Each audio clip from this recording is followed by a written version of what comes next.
and who else is on the show? You want to read this name for me? Jared Padalecki. Padalecki. And who's that? Yes.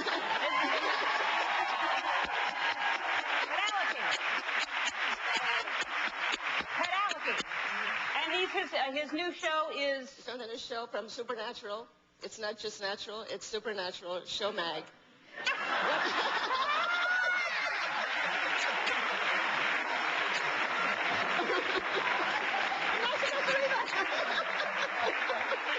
You gave away the magic.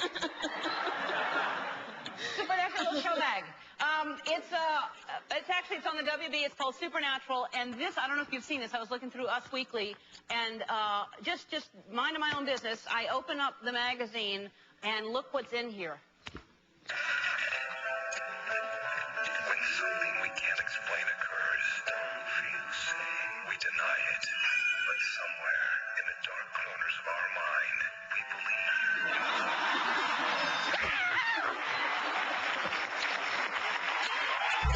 Up next, from the new WB drama Supernatural, Jared Padalecki.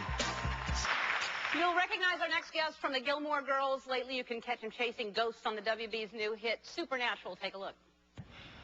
If there is something out there, it's picking up its pace. So what, we got a lake monster on a binge? This whole lake monster theory, it just bugs me. Why?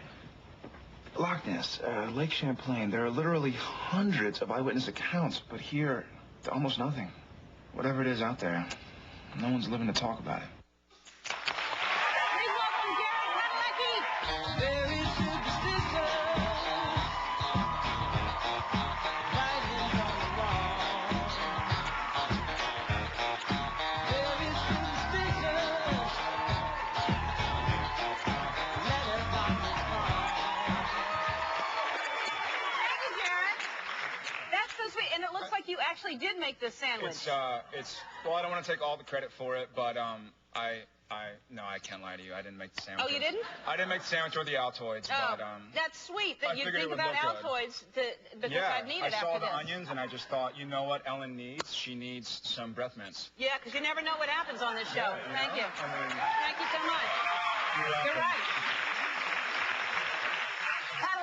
Padalecki. I called you so many different names in the beginning. Padalecki, she called you something else. What do you get? Degenerous. I used to get. Degenerous? Yeah, I used to get Degenerous all the time. Degenerate? Yeah. Yes. I got that a lot growing I'll just up. leave now. Yeah. It's okay. No, You don't have to kick me out. It's all right. I'm so used to it. All right, so now you're the second guest that we have dealing with these kind of supernatural and ghost-like, and Right. supposedly we couldn't even get a clip to air because it's so scary. We had to like find something that was it's supposed to be really, really scary. Right. And so what's yours about? It's just very scary. What's great about this show, and that I think what separates it from a lot of the other sort of ghost shows that are coming out, is that our show is about true urban legends. I don't know if that's an oxymoron, but true folklore, and it's stuff that, you can look up on Google and see, Wendigo or Bloody Mary or the Hookman legend, and it's just stuff that you grow up hearing, the monsters in the closet and, the hitchhiker on the side of the road. And so it's stuff that, we're not just kind of making up stories. We're going and the writers are researching and Googling and... No, I heard it's really scary. I can't wait to see it. Yeah, it's very scary. It's so very now scary. You're 23, right? 23, right. And you're from Texas, and you don't have a trace. There you go. I'm from New Orleans, and but you don't have an accent at all. Right. I left it in the green room. They told me to... Oh, you pick it up on the way out? Yeah, I should have brought it out. Yeah, you know what? When I get tired or drunk, it kind of sneaks out. And hey, y'all, and 5 o'clock, and just sort of stupid, kind of lazy speech, and I'll go get it. And I had a very amazing drama teacher in high school that sort of made us get rid of any sort of tinge of accent, and so that you could adapt to different things. Yeah, so that, So if someone hears you speaking in a drawl, they know you're drunk. Right. Drunk. Yeah. I actually wore my Texas belt, so I had What part of Texas are you from? I'm from San Antonio. San Antonio. Beautiful place there. It's a great place in the Riverwalk, and my mom and dad are still down there. Yeah. And my brother and his wife are in Houston, and he's a doctor, so he's kind of... Good people in Houston right now. They're doing a lot of good for us. Right. Thanks for helping everybody out. All right, now, Supposedly you had a close call. You could have actually been a ghost yourself. I did.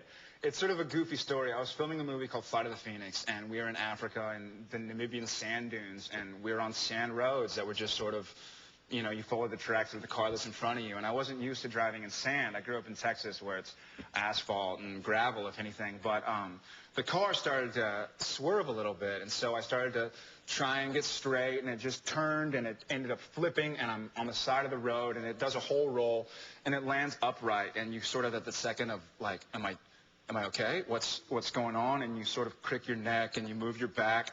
And then I remembered seeing movies where, you know, a car crashes into something and everybody's okay, and then it explodes.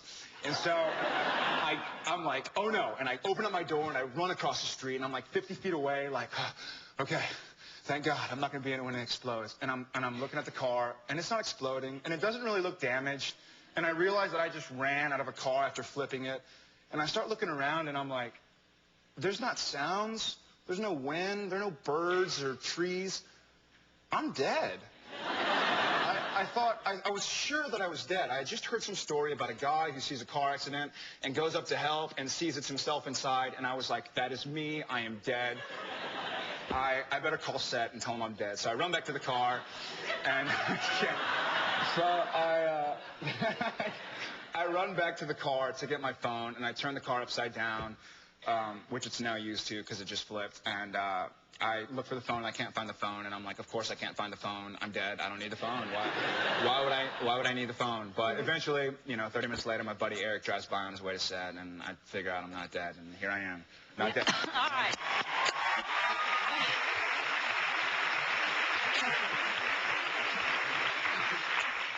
Hello, y'all. I'm dead. All right, Supernatural is on Tuesdays at 9 on the WB. When we come back, we're going to show you what happened when I visited a beauty school. Thanks so much for being here, Jared.